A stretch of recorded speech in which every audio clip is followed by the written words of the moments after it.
Good morning and welcome back to Gaming with ADHD, where it is Wednesday and we are continuing our deep dive into Battletech, a game of armored combat, where we've been looking at all of the various rules included in the, one of the starter boxes for the Battletech board game from Catalyst Game Labs. I am joined today, as always, by Skaz or Chris or that guy or whatever we're calling him today.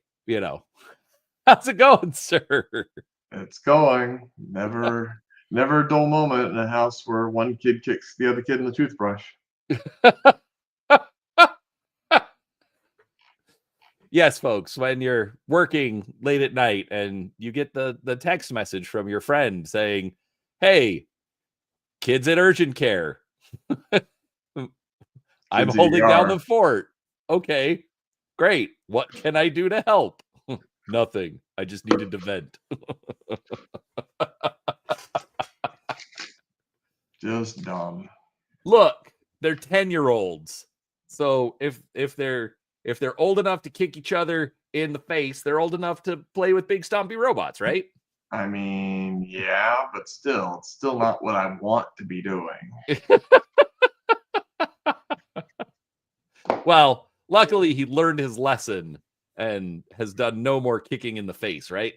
No more kicking in the face, but they repeated the activity that preceded the kicking in the face immediately, like 10 minutes ago. So, I mean, it's 10-year-olds. What are you going to do? Dr. Death. No, this is a real life situation, but yes. No, and his kid got kicked in the face. His kid wasn't punching the other kid with his face. There's a difference. So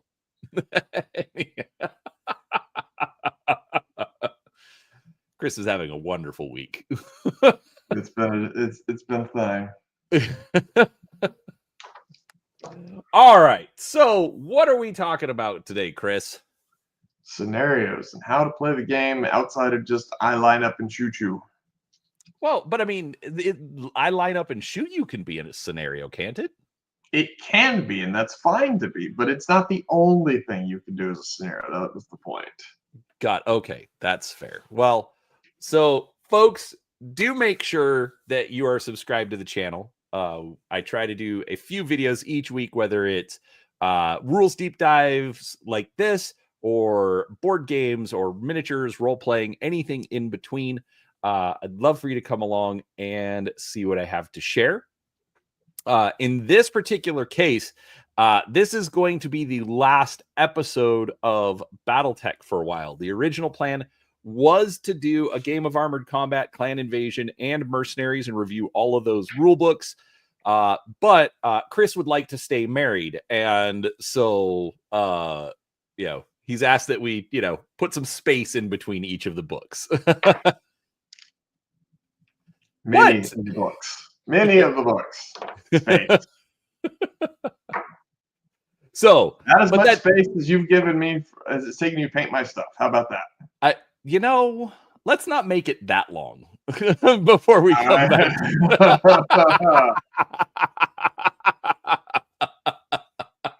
Sorry, folks. We'll be on hiatus for about 2.5 years. Look, they're all in a playable state, okay? I'll have them done before the end of 2024. No problem. No problem. Shut up. There were problems. Anyway, before the end of 2025 at this point. Always with giving me grief. That's why you have me here, is it not? That's partly true. That's partly true.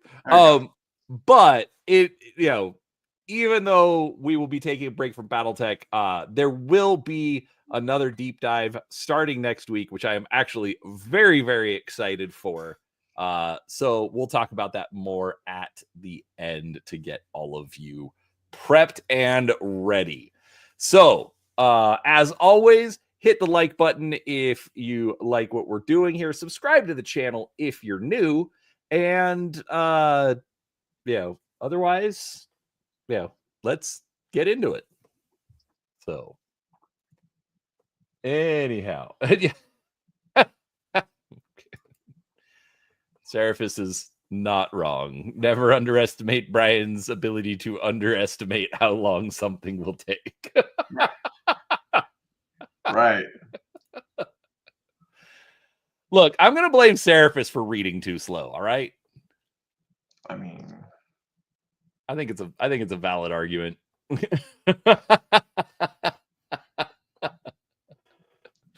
All right. So, folks, we are going to quickly go through the 3 scenarios that are included in the book. Basically, just kind of look at how they lay it out, what kind of suggestions they make for altering it, kind of give you ideas on what you can do with your own games.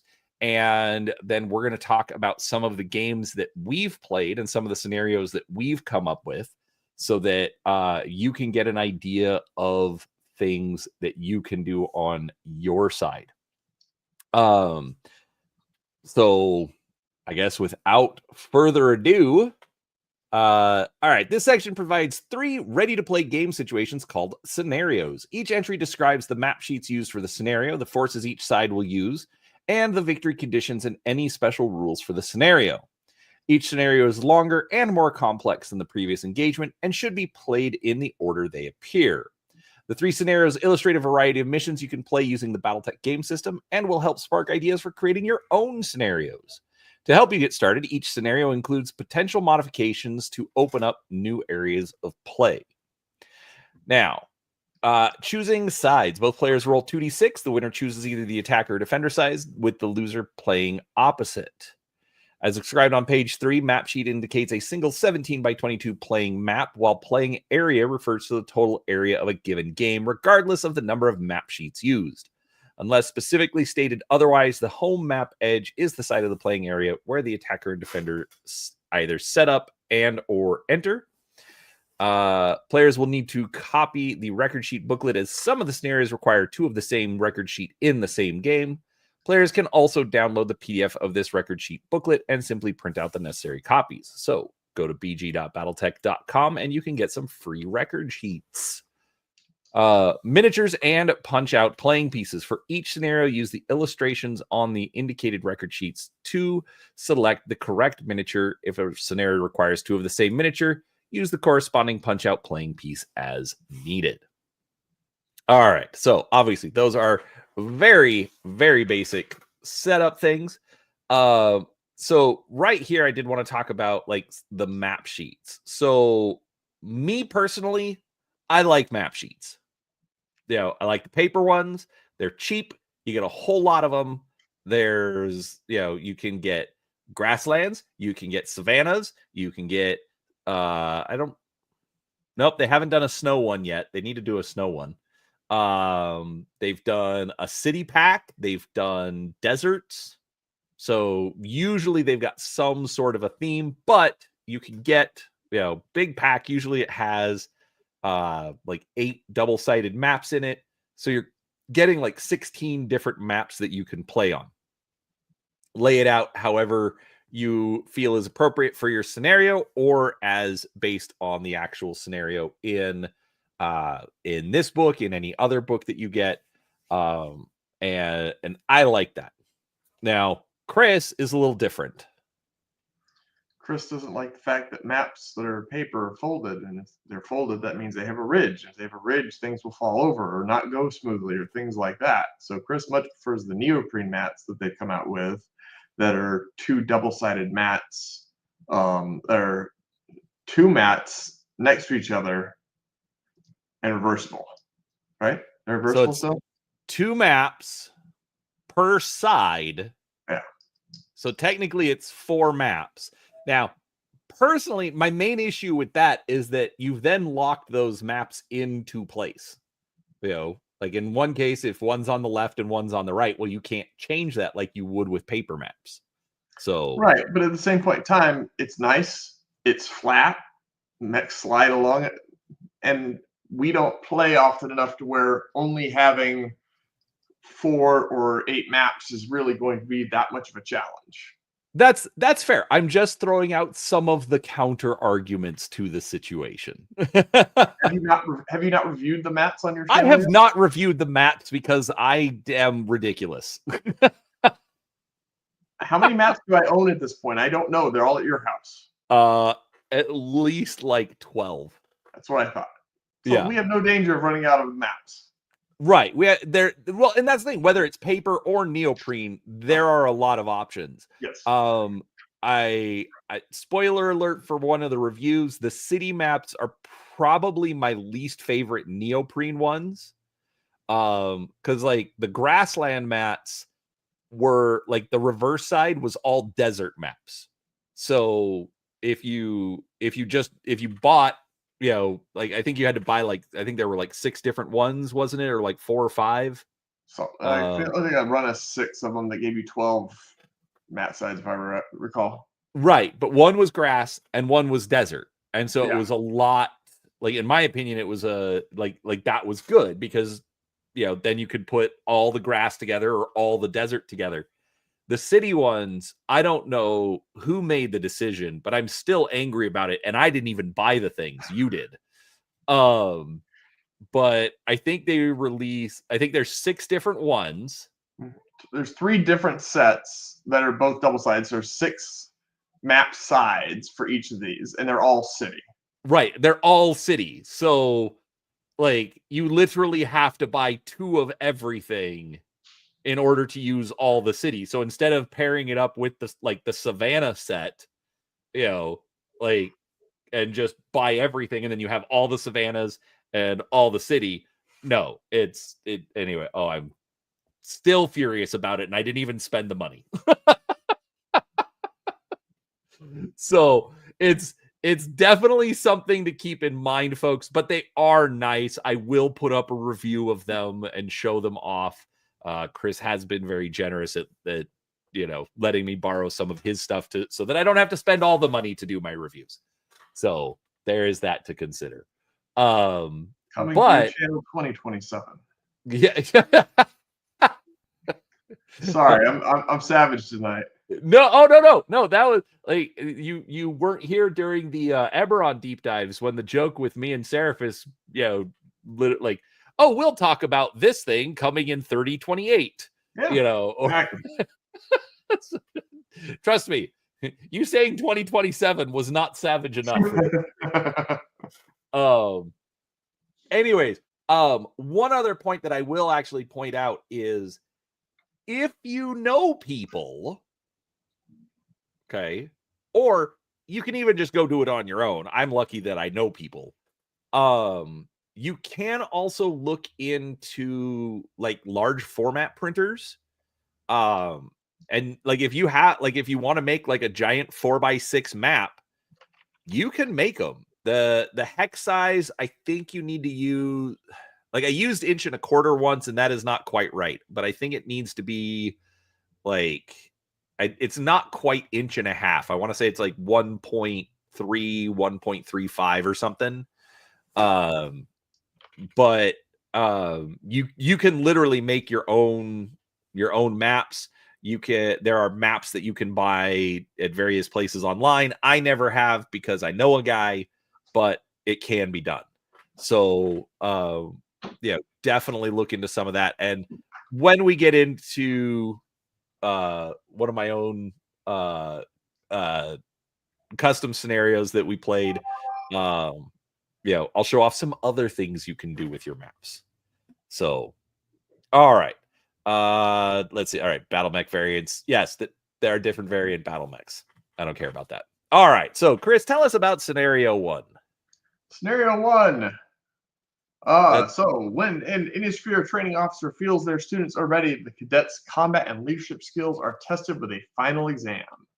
Before starting their simulated battle, 2 students are gravely informed that the military academy can only accept 1 cadet. The loser will simply have to abandon their dreams of becoming a mech warrior. In fact, the training officer is making all that up, but the deception, common in the Inner Sphere, usually creates the kind of fierce competition mech warriors will face on the battlefield.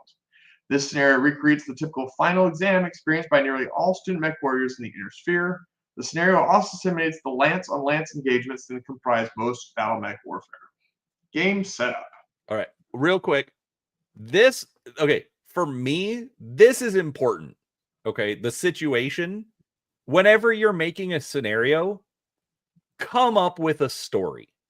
It doesn't even have to be, it doesn't even have to be this complex, but just come up. Why are you there? Why are you doing this? It's important. Anyways, keep going. Lay out the Desert number 2 and Grassland number 2 map seats as shown. The training officer has chosen a lance of mostly light and medium mechs for the trial, but has supplied the lance commander with a heavy catapult. All right. We're skipping names here. So we're getting a CPLT C1 catapult, an LCT 1B Locust, a COM 2D Commando, and an SHD 2H Shadowhawk. And surprise, surprise, to keep the test fair, the training officer has given both sides an identical set of battle mechs. All right. So I'll point out, this is another thing I do like about the Game of Armored Combat box. Like, a lot of people complain about it, but the little cardboard figures that it comes with, do you need them? Absolutely not. Is it great for being able to do something like this? Hey, we're just going to run the exact same scenario, the exact same mechs. Sure. I mean, what have you used to represent a mech before, Chris? Dice, cardboard, some Bottle other caps. Yeah, Warhammer figures. I mean, you don't have to have the exact thing. It's helpful, but you don't have to have the exact thing. Right. All you have to do, just make sure you like just say, oh, this yellow D4, that's the catapult. Okay. As long as everybody knows, it literally doesn't matter, folks. Right. All right. So here is the map layout it was talking about.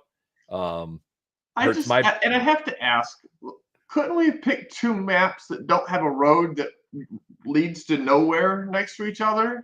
So they're going off the two maps that come in the box. I get that. However, I agree. Like the thing that throws me off, why do we have like a desert and then a hard line and grassland? Right. Why not both grass maps? Right. Or both desert. Right.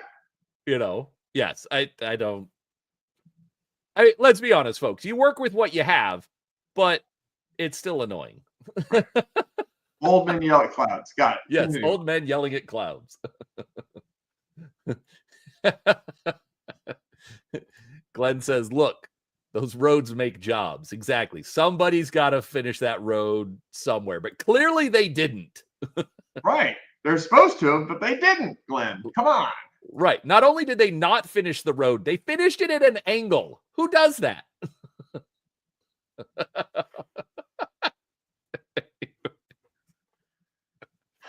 Hey, look. The winner is the side which cripples and destroyed all the other battle mechs first. So scenario one is line up and shoot the other guy. Right.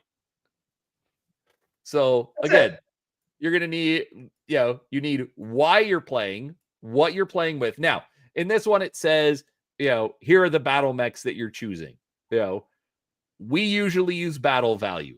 Lots of people complain about value. Oh, maybe it's not this accurate, blah, blah, whatever. I don't care. It works. It's close enough for us. Okay.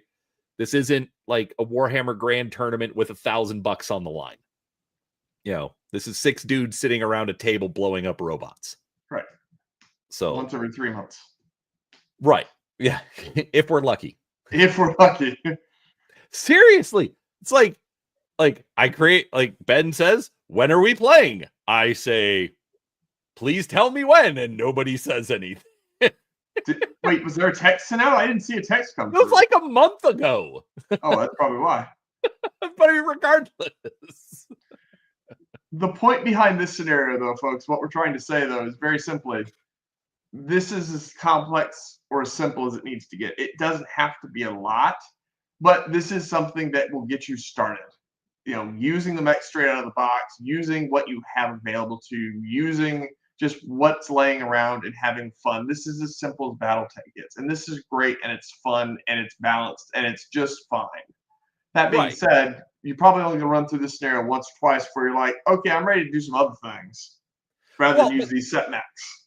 but that's where we get into like, okay, so for here, special rules. Okay, so a mech is considered crippled under the following conditions: one or both legs are destroyed, all of its weapons are destroyed, its gyro is destroyed, or it has taken 2 engine critical hits. You know, none of this is official in the game. Yes. You know, so but it's official in this scenario. Yes. So right. So don't be afraid to come up with special rules. Do come Don't up be with special rules. You're going to want to. That makes it fun. right. No quads. No quads. And no rear-mounted leg lasers. But we found the mech. Or I should say, Very Silent Mouse found the mech. I'm driving 70 miles an hour down the freeway to go home today, and Brian's sending me a message of a gunslinger. Look at this. I'm like, what the hell is this? It's a mech. What's special about it? You figure it out. I'm going to guess rear-mounted leg lasers. You're right. That was our conversation while I'm driving down the freeway. Anyway. That's fantastic. Let's see. But yeah, so we've got the why are you playing? What are you playing with? You know, also any special rules. Right, special rules. Win condition. Also, for force selection, don't be afraid to unbalance the scenario. You know, like it doesn't have to be equal battle value. It doesn't have to be identical mechs on each side. You know, for this scenario, they have it that way, but you certainly don't. But if Brian will scroll down just a touch to force selection down there, the simplest way to modify the scenario is by altering the roster of mechs each side uses. Here's one suggested alternate arrangement. In the first scenario in the book, and the first scenario they show you, they tell you the rules are all made up, but the points don't matter to steal from food. But that's effectively what this is. Do this however you want. In terrain, the terrain can be varied by cutting up the map sheets or using the die cut terrain or turning the map sheets differently, or players can place some arrows. It doesn't matter. Do what you want to do. And that's what our point about these scenarios is, just showing you that, hey, here's what they suggest. But once you play a few games, you're probably just going to make up whatever you want to do and play. And that's perfectly fine. Right. And it's nice to have the scenarios. It's nice to have them, you know, like it's nice when somebody else comes up with the scenario so that you don't have to. Right.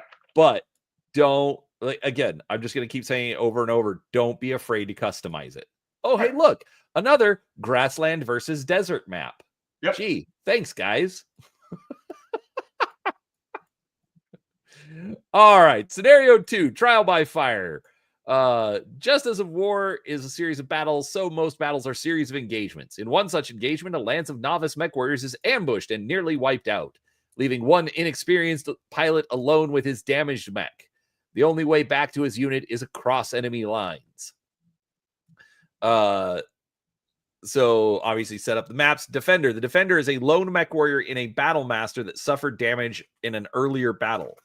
Before play begins, the defending player must roll hit locations on the front side column for 4 attacks against the battle master, each inflicting 5 points of damage. Okay. Attacker. 3 mechs stand between the wounded battle master and its rendezvous point.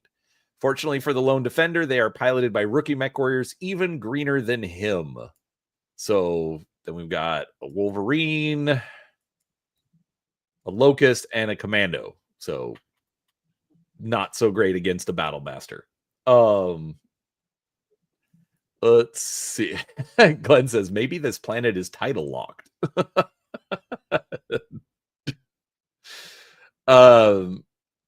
Let's see. So again, this is a nice little option of, hey, unbalanced forces, a battle master versus a medium and 2 lights. Okay, weight wise, probably about the same, but you know, a Locust, a Commando, good shots from a battle master, those things are gone. Which forgot to switch over my face. So yeah, don't hesitate to unbalance the forces. It doesn't have to be exactly matched. Right. Although the one thing I will also point out is if you notice that they went ahead and adjusted pilot skills as well. There's some rules they talk about that standard mech warriors of this level or that level, five pilot, four gunner is pretty inter-sphere standard. But here they're going up against trainees, so that's how they unbalance or rebalance, whichever way you want to put it, the scenario based off this. And this is a pretty basic scenario for somebody that just has a few mechs laying around. How can we make one assault and three lighter mechs work? Something like this. Right. And that's another thing. Maybe you are taking identical mechs, but okay, so one of them's damaged, but the other one it's still a battle master, but it's a bad pilot. So all that kind of stuff. Let's see. Victory conditions. The game ends in victory for the defender if the battle. Wait.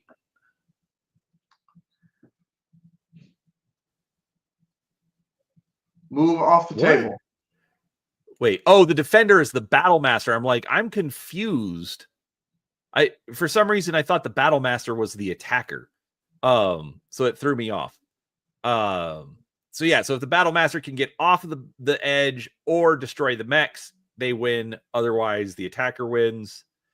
And then special rules. So attackers are unprepared for the arrival of a battle master in their area. To simulate their surprise, the defender automatically wins initiative in the first turn. The defending mech may safely exit the playing area at the east edge only. Any other edge, and the attacker wins. Any attacking mech that exits the playing area is considered destroyed. Okay. Playing the scenario as a chase is a simple way to vary it.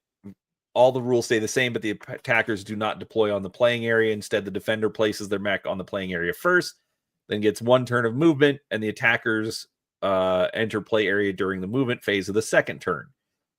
Each attacking mech enters the playing area from the west edge and starts its movement off the board. So the first full hex the mech enters counts as its first hex of movement. So, let's see. Glenn says, if forces are unbalanced and this is for newbies, the scenario should at least acknowledge that. I think it did. It says, all right, so the defender is a lone mech warrior and a battle master that suffered damage in an earlier battle. 3 mechs stand between the wounded battle master and its rendezvous point. Fortunately for the lone defender, they are piloted by rookie mech warriors even greener than him. So they already tell you, yes, the person with the battle master, piloting 5 gunnery 4. Okay, so it's technically standard.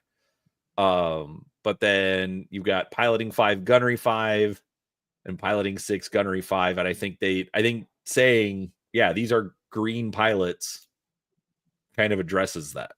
Right. So, all right. Tell us about scenario 3. Scenario number 3. So the situation is the attackers have managed to divide the defending force. This development gives the attackers a definite advantage because they can concentrate their fire on one group of defenders before the other group comes within range. Game setup. Lay out the desert number 3 and grassland map sheets as shown, including the die-cut terrain pieces. So from there, the defending force consists of 2 weakened lances of 3 mechs each, a catapult with a gunnery 2, a thunderbolt gunnery 3, and shadowhawk gunnery 4. The recon lance is a locust, a commando, and a commando, all gunnery 4. The attacking force has some much bigger mechs, an awesome thunderbolt, a wolverine, and a griffin. Those are all gunnery 3 and 4. And so you've got a scenario here where you've got 6 on 4, but the 6 mechs are disadvantaged in some ways. And if we look at the next part of it, says the defender sets up first. The mechs the command elects can be placed within that. What does this talk about? It gives where you can deploy depending on what you want to do. Scroll down. Right. Oh, you're showing that off. Yeah, okay. So the mechs in the command elects can be placed along the playing edge's west hex. and any hexes that lie within 6 hexes of the playing area's north edge. So up there. The attacker sets up after all the defending mechs are placed. The attacker can attack the defender's lances in any order they prefer. If they want to attack the recon lance first, they must place their mechs in the northeast corner of the east map sheet. And the row of hexes numbered 1510 to 1517. If they want to attack the command lance first, they must place their mechs in the southwest corner of the west map sheet. And the row of hexes numbered 1510 through 1517. So, effectively, whichever one of those two ones they want to attack, they get placed on the opposite corner of the map sheet. Got it. Victory conditions. The winner is the team that cripples and destroys all the opposing team's battle mechs first. They did not give us a whole lot of variation. And victory conditions. Right. And that's why these scenarios are basic and entry level. Right, but they gave us head-to-head. They gave us escape. Trying to think of what else they could have done. They could have done like objective control. Yes. I don't know. Anyways, just kind of funny. All right. Obviously, for variations, either getting rid of mechs or adding in extra players because now you've got multiple lances.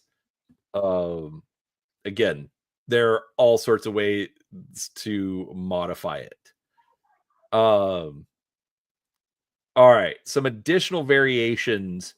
Mech Warrior cards. All right, we've never used these. But I kind of want to. I think we need to do that in our next game. Because, I don't know. So for those of you who aren't aware, which I think everyone here is, in the force packs, they give you a set of cards. Usually one of the cards is an Alpha Strike card, and then the other card is a pilot card. Usually like a unique named pilot. Sometimes it's a very famous one. Sometimes it's a fan that bought into the Kickstarter. There's a lot of different things, but usually they're going to have like predefined gunnery and piloting, and then usually like a special ability. Mm-hmm. Mine are not on this desk anymore. So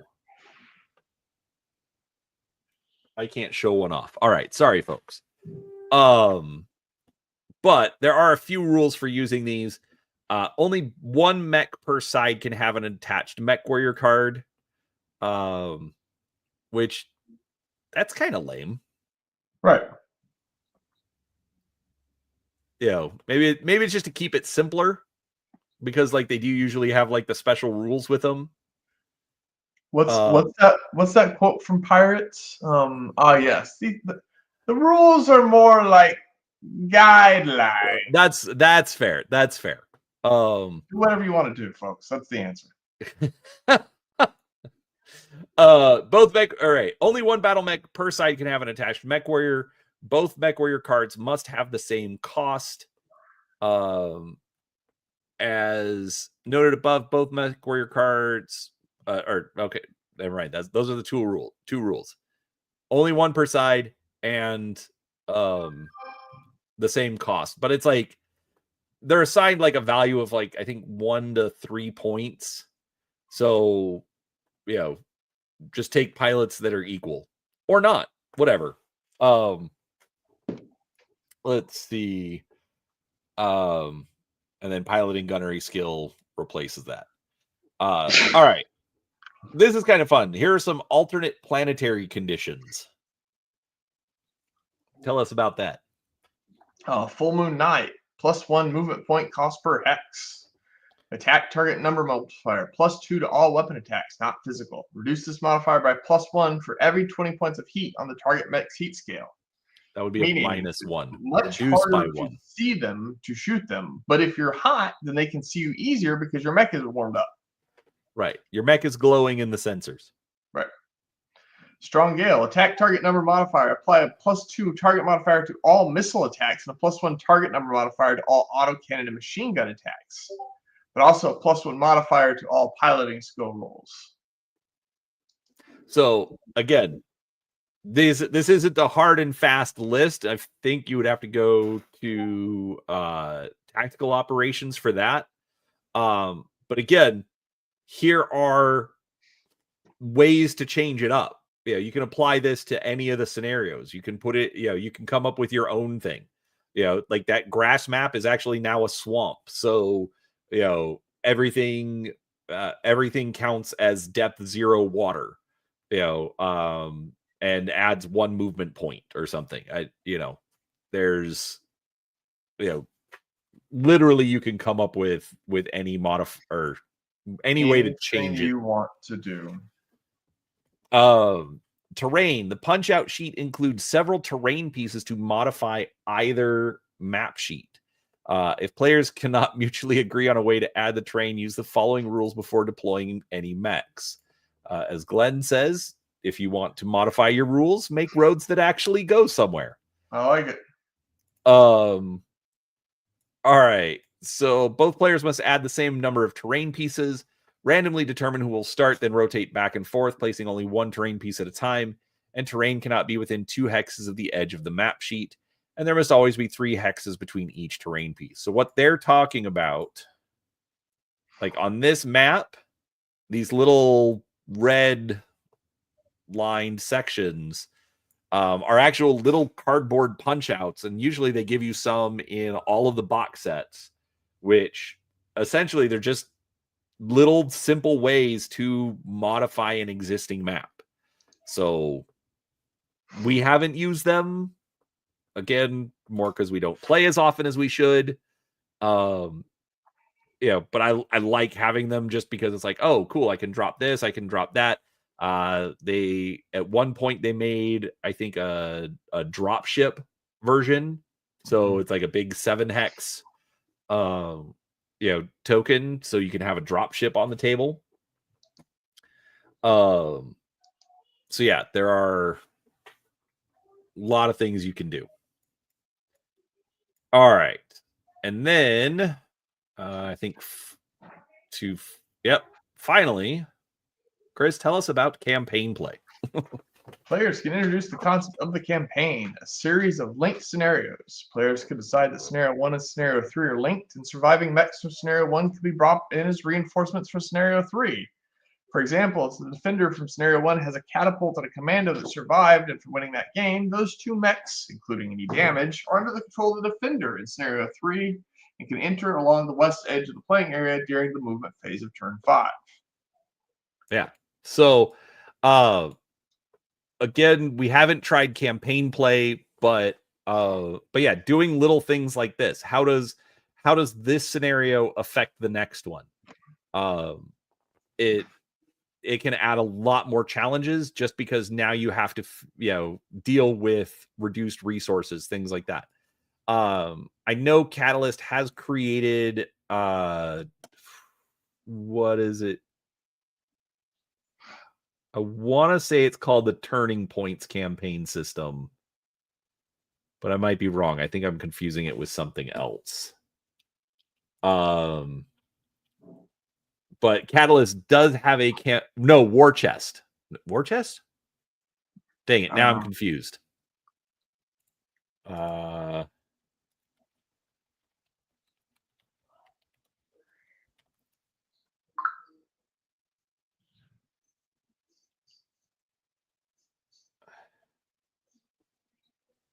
Chaos Campaign, which uses War Chest points. Okay, yeah, that's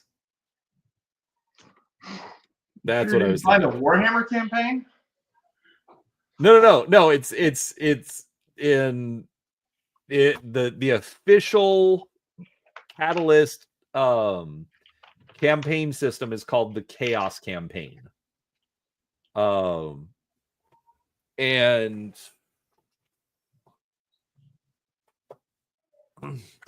I forget. Yes, it's in the Mercenaries rulebook. So coming soon. 2027. Oh, it's not going to be 2027. We'll get you back in a couple of months. And we'll anger Seraphis in the process. But yeah, so Chaos Campaign is the official one. It's written through a bunch of books. It is definitely one that I need to work through to figure out. Probably other people smarter than I have already done so. But if you want an official one, check out the Mercenaries box set for that. All right. I was referring to Storm of Chaos, which is the one that they did between 7th and 8th, I think. Anyways, I digress.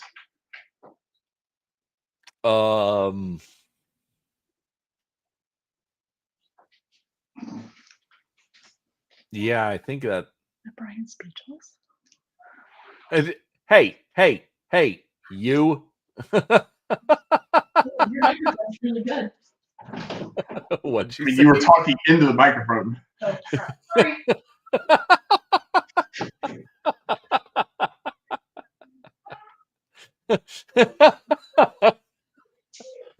Yes, folks, Chris has his own peanut gallery. All right. Let's go ahead and kill that. So that actually takes us through all of a game of Armored Combat. Between the 6 episodes, we have covered all that they bring up in this book. So, all right. So what we're going to do now is we're going to talk. Well, okay. We're going to talk about, I mean, we've also already kind of been doing it, but we're going to talk about scenarios that we have played with our group. Just to kind of give you guys some ideas, and also because I want to brag a little bit. So actually, let me move that over there. Stop that, present that. All right. So Chris, tell us about one of your favorite scenarios that you've come up with. Well, I mean, we can go very easy in depth, or we can go very, very light in depth. Let's go easy to start with. Okay. So this was the last time we got together and played, and there were 6 of us playing, and we were like, "Oh, we should get together and play. What do we want to do? What should we do?" And I half jokingly just tossed out a 20,000 battle value per side or per person, and somebody went, "Okay." Who And was so that someone? Probably you, because you Probably didn't want to me. come up with something. I didn't hear anyone else chiming in. True. We put 3 of the neoprene map pack maps next to each other, and we all lined up with 20,000 battle value each for all 6 of us, so 120,000 battle value on the table, and we shot each other to death. And we only got through about 3 turns because somebody brought 3 Bane 3s and 36 LRM 15 shots a turn. But That was so ridiculous. Actually, no, it was 24. Brian. Yeah, all he did was shoot Brian. I was the only target. And that's as complex as it was. We walked up some terrain pieces and we shot some missiles and we had fun. And we made about 4 turns and we had a clear winner at that point. People had to go and it was fine. And that's as complex as we got. Nothing more complicated than that. Just everybody bring what you got. Make sure it meets certain battle value, which is the system that they have in place that they'll talk about in later books, and shoot each other. And that's pretty much what we did. All right. Now, I do want to ask this question. What went wrong? What went wrong? Number 1, we didn't ban 3 Bane 3s. Number 2, we should have deployed slightly differently and made people deploy in different areas. The way the game worked is we all kind of segmented off on an individual map sheet and shot the guy that was on the same map sheet on the other side. I'd like to see more interconnectedness, whatever. But what do you have in mind? Because clearly you have something you're thinking of. Well, that like for me the Bane 3 kind of was a problem. It and it was more that it just bogged down the game. Like, Eric I would get it. start to shoot, and we would all go and find food. Right. I admit it was funny. I'm not complaining about having the game, but it definitely threw a wrench in, and it made it hard to keep the flow going. Right. So where you were saying where we segmented off, I think that actually helped, because then you and Curtis and Ben and Ethan could kind of Still just do do their stuff. own thing. Yeah. And then I'm But- just sitting here. It's like, all right, tell me when you're done. Right. But at the same point in time, we didn't engage at all. You know, I didn't get to engage against, you know, anybody other than just Curtis, which is who I was shooting. You know, and that was it. And so while it allowed the game to still move on and progress somewhat, we would be done with our turns in 5 to 10 minutes, and then we'd be waiting 30 minutes more for you to finish yours. And that's Right. just the part that just, you know, the point of getting together and doing this is to have fun with each other. And it didn't really feel like we had the chance to do a whole lot of that because of the way we did things and because of the mechs that certain people brought. And so because of that, okay, usually it's me making these kinds of sweeping declarations, but what was the sweeping declaration that came out of that? Do you even remember? I do. No more than one missile boat. Yes. Okay. It's fine. Bring a Bane 3. We get it. Just don't fill up your entire force with them. A stalker. Stalker's totally fine. What's that one mech that basically it's legs and missile launchers? Do you know what I'm talking about? Mm-mm. Crap. I don't even. Silent Mouse or Nerd's Nerd. One of you knows. I've run a quad LRM-20 mech before. And you've got the Banes, which have 8 LRM-15s. But that's as deep as I can think of. No, not the Crusader Silent Mouse. Oh my gosh, it's so ridiculous. Like, because it's got like two boxes on either side, and it looks like it's like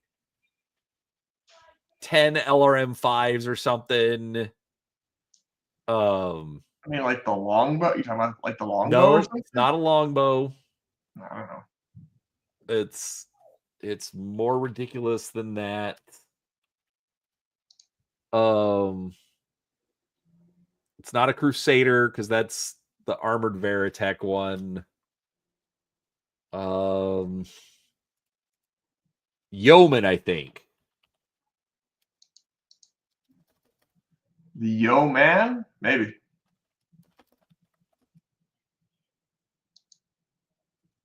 I don't know.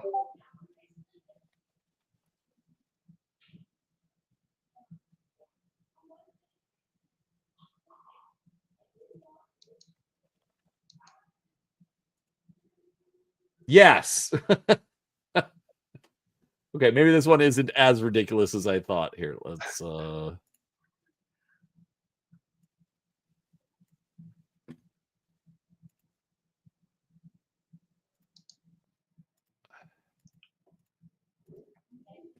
yeah, there we go.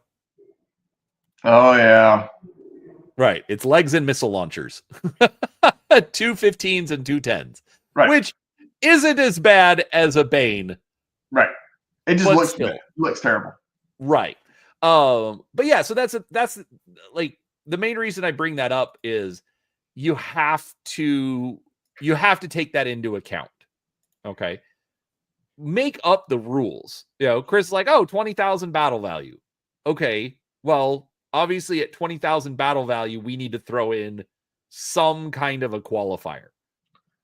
I think our current set of house rules are no quads and no more than one missile boat. No quads is only sometimes. We can't and no be too mean to reverse mounted leg lasers either. And no rear mounted leg lasers. Same. Right. But point being, you have to analyze the scenario. Like come up with a scenario, come up with something weird, but analyze it. Figure out what went wrong. So what went wrong here? Well, we probably had too many points for 6 players, and we didn't stop the guy from bringing 3 mechs that just, Killed quote the game. unquote, stop the game. Right. So we could have done 20,000. We could have done 20,000 battle value in the time we had allotted, which was like 3 or 4 hours, if we just didn't have all the missile spam. So right, lesson learned. right. So, all right. So this is the one where I get to brag and show off a little bit. All right. So this is do you realize this was 8 months ago? This was almost a year. I mean, that's pretty close to the last time we played. That's I the know. time before we played, right? Right. This is before the 3 Banes. Yeah. So, yeah.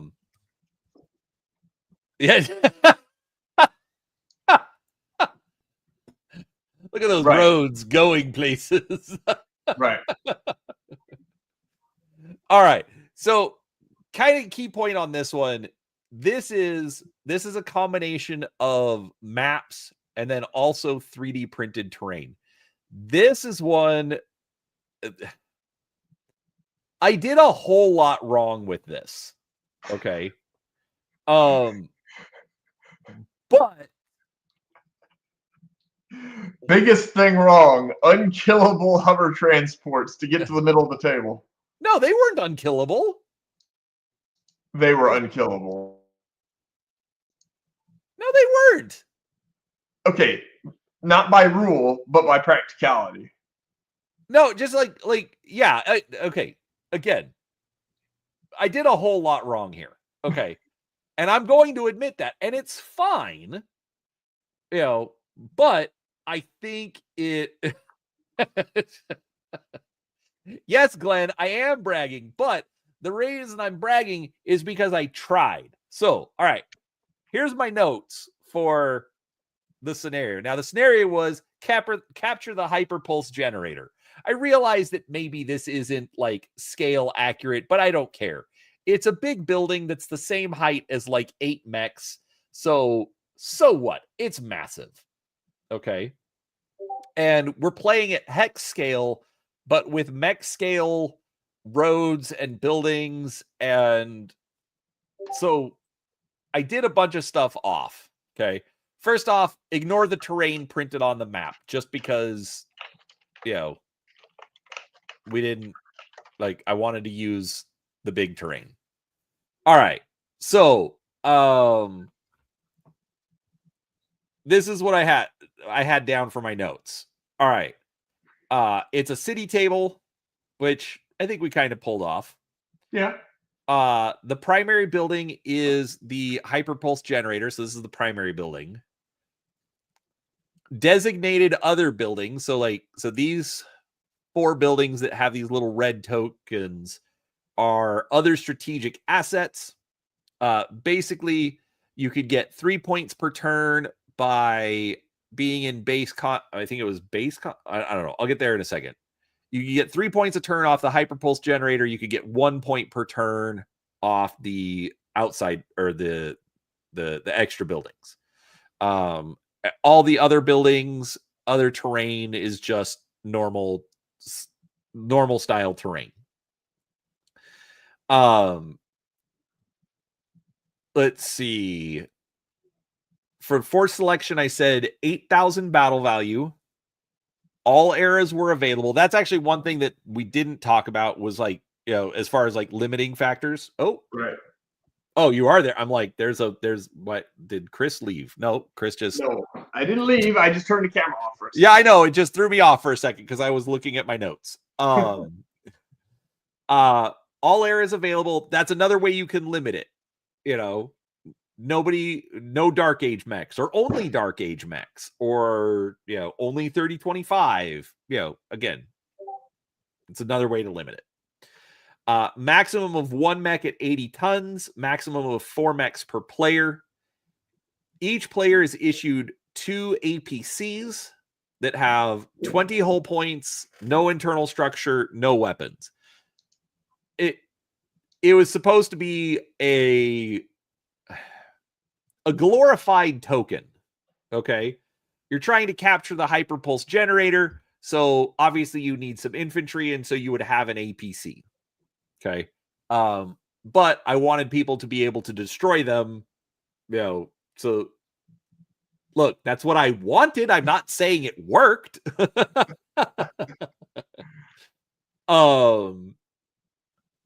And then 5/8 tracked movement. All right. For scoring, each turn an APC is in base contact with a scoring building with no opposing APCs in base contact. Players score points for their team. If an APC is destroyed, a new APC is available to the losing player on the next turn. Okay. A couple other things that we did is, because we were dealing with true scale terrain, I thought that I should extend the normal like gunnery ranges. So I think we did was it like 1.5 or was it double? I forget. You wanted double. We settled at 1.5. And even then, it was way too much. Mm-hmm. Okay. So that was another thing that we did wrong. The APCs, it was too easy to hide them, and so they didn't get shot enough. Right. In you could hide them addition, everywhere. right. In addition, hardly anyone went up to the hyperpulse generator, because why? When you can just swarm the buildings on the like the outside buildings, that like if you just swarm a bunch of them on there, get a whole bunch of 1 points is worth a lot more than no 3 points. What else went wrong in this scenario? Well, I mean, the biggest thing that went wrong was that once you got to the middle point, like if you zoomed in on that picture a little bit more, you'll see there's two hovercrafts right there on the middle point. You'll notice there's no mechs that can see them to shoot them, and so all they did was just sit there and collect points the whole time. And Right. once we did that, there was no getting around it. There was no catching up, because you couldn't get all the points from the thing when you had that many collecting for the middle point. And so the scenario just kind of evolved into, okay, this team wins because they got there first and didn't get shot. And so it was a lesson in adjusting the rules too much, I think, is one of the big things we took away from that one. Agreed. Let's see. All right. What else? Was there anything else wrong? So, by the way, folks, the roads, well, actually, all of the stuff is the Hextech terrain from Gale Force 9. But it was really nice. But the hills and this center building, you 3D printed, right? Right. These are all 3D printed. I'm just trying to make sure that there wasn't anything else 3D printed. We use these trees from the Alpha Strike set, which I'll tell a funny story about those here in a minute. Anyways, the funny thing is, I actually don't think the terrain actually changed up the game that much. I mean, it was very different because now you had like stuff literally blocking your sight. But I think even though it messed with the normal scaling, I still think those actually worked well. I agree. I mean, I've long lobbied for physical terrain to overlay the maps. That's what I started playing on, was when I started playing way back in high school, somebody had cut out of insulation foam an entire arena of Battletech that was scaled up to 7 or 8 levels high and represented that way in the pink foam. It was glorious. I want to do that at some point. I've tinkered with the idea of getting a 3D printer and doing something like that, or maybe I could get some guy that has 4 3D printers to do something like that. But Or maybe That even might one take with till just one 3D 2045. printer. Huh? I only have no. Okay, I have 2 3D printers. And 2 resin? No, 1 resin, one filament. I gave the other filament. I gave my old filament printer to New Ben. Okay. He's got teenage boys. The point is that it just gives a different level of view when you can see what's going on. And it really helps so that as you get older, like us, you don't have to squint down at the map and see if that says level 2 or level 3 when you can see it. Correct. Yeah, speaking of actually seeing stuff, this is one of my favorite parts right here. So at one point, somebody moved a mech, like literally right here where the cursor is. Mm-hmm. And so it was like kind of behind these trees. Well, original Ben is sitting down here at this end, and one of these mechs over here in the corner is his. Well, because we've got so many mechs out on the table, somebody spotted for the mech that was over here, and Ben got shot. And he's like, "How? Where did that come from?" And he literally lost it because, like, in a good way, he was excited and he was loving it because he didn't notice the mech over here that was going to shoot him. Right. And so he totally didn't plan for it. Right. But that was one of my favorite moments from it. Yeah. What about you? What was your favorite moment from this one? I think my favorite moment for this one was just the fact that we really stretched ourselves in allowing different things. I mean, Eric brought up some more advanced mechs than we previously used. We had a lot different, interaction because of the APCs, because of the terrain. It was just very different than what we usually played, so it made it very, new and exciting. Yeah. So what would you change if we were going to play this one again?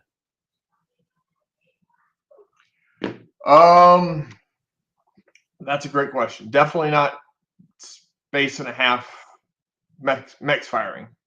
I think that's the big one. Number 2, make the APC rules a little bit different.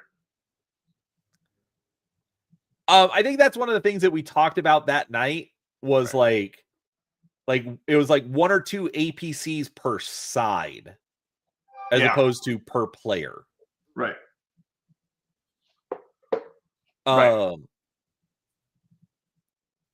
But yeah, I have to agree with the range multiplier.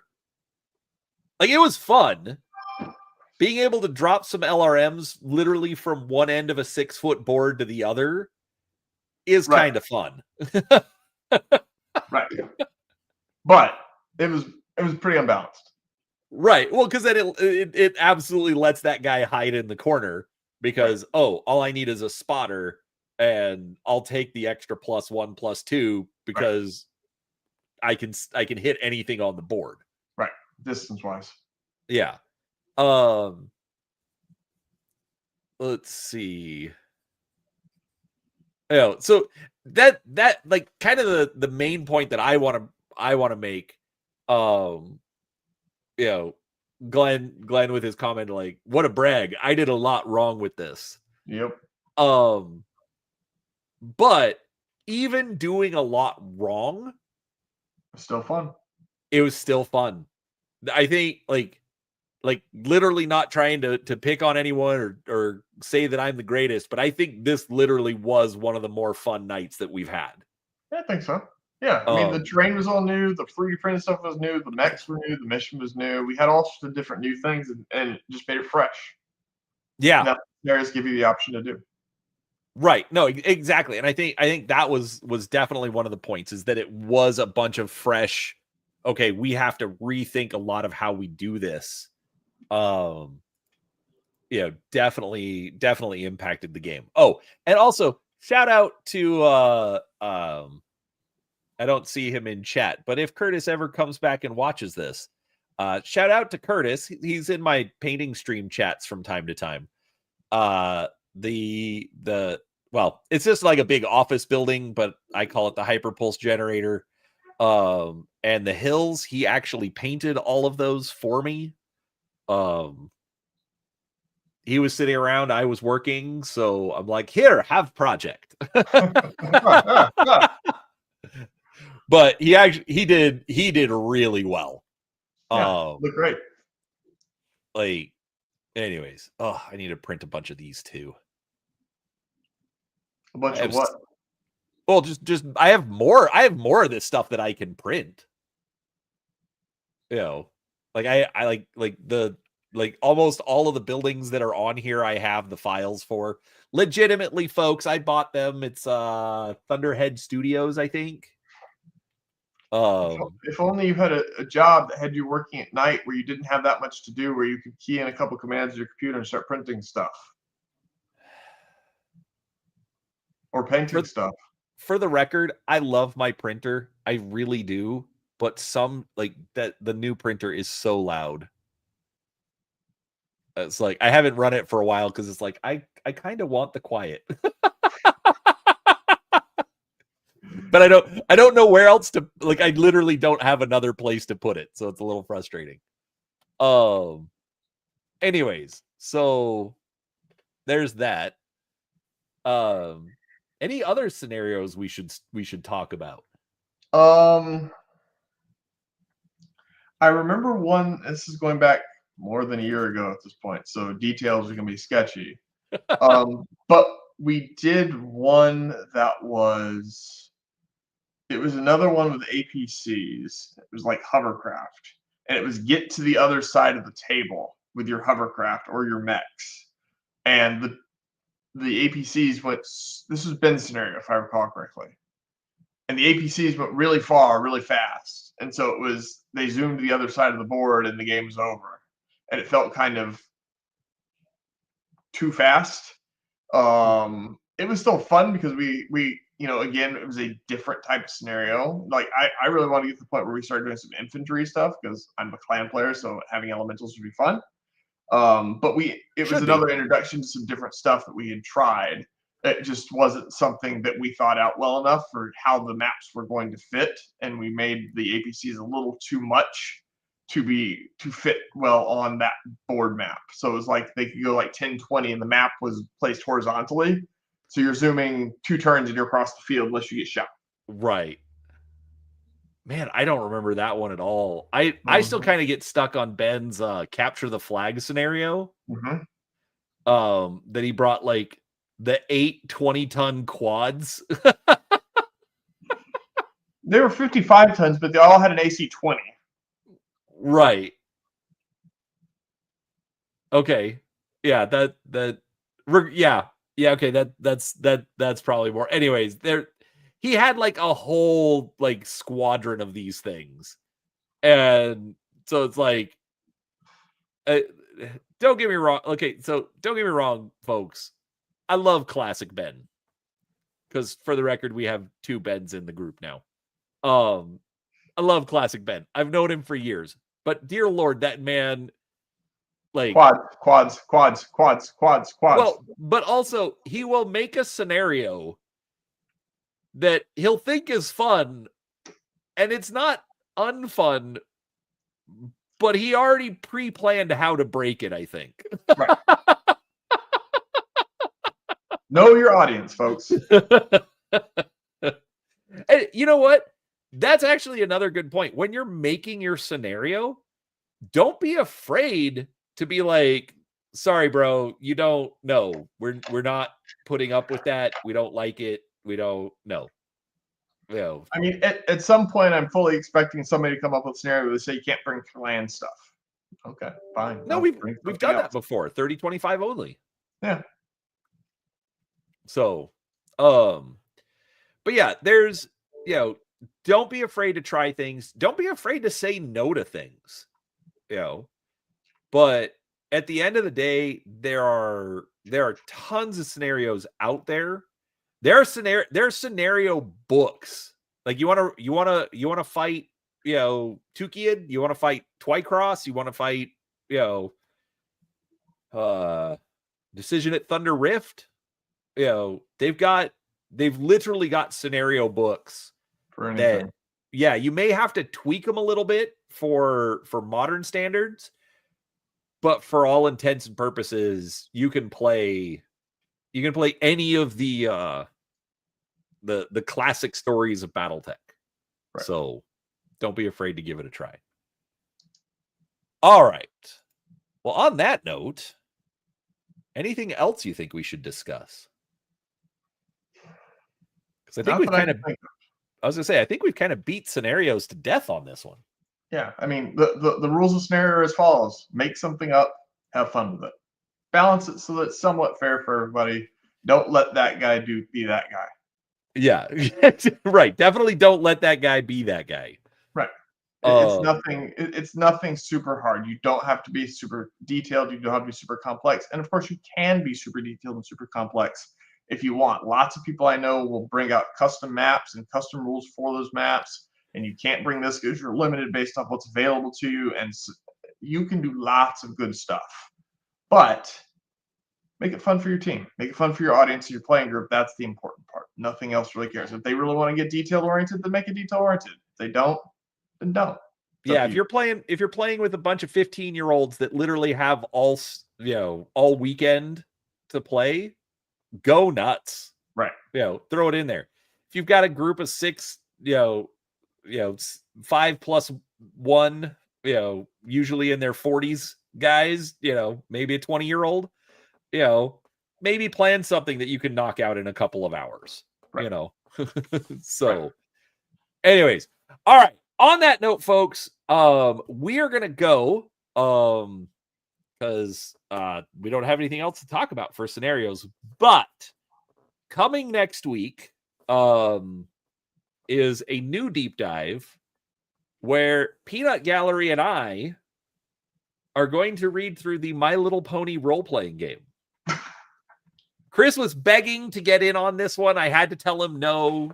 She had first dibs. No, I wasn't. But we're going to take a look at that one for a couple months. And then hopefully after that, either Chris can come back or we'll try something different, But make sure you're subscribed to the channel. That way, when we do start going over Clan Invasion and Mercenaries, you will be notified of that. But otherwise, Chris, thank you so much for hanging out with me and doing this. This has been a lot of fun, and I look forward to the next one. It's been a long time since I've been on YouTube like this, so it's been fun. We'll have to do it again. All right. Well, on that note, have a great evening, everybody, and hit the like button on your way out. We'll talk to you next time. Bye.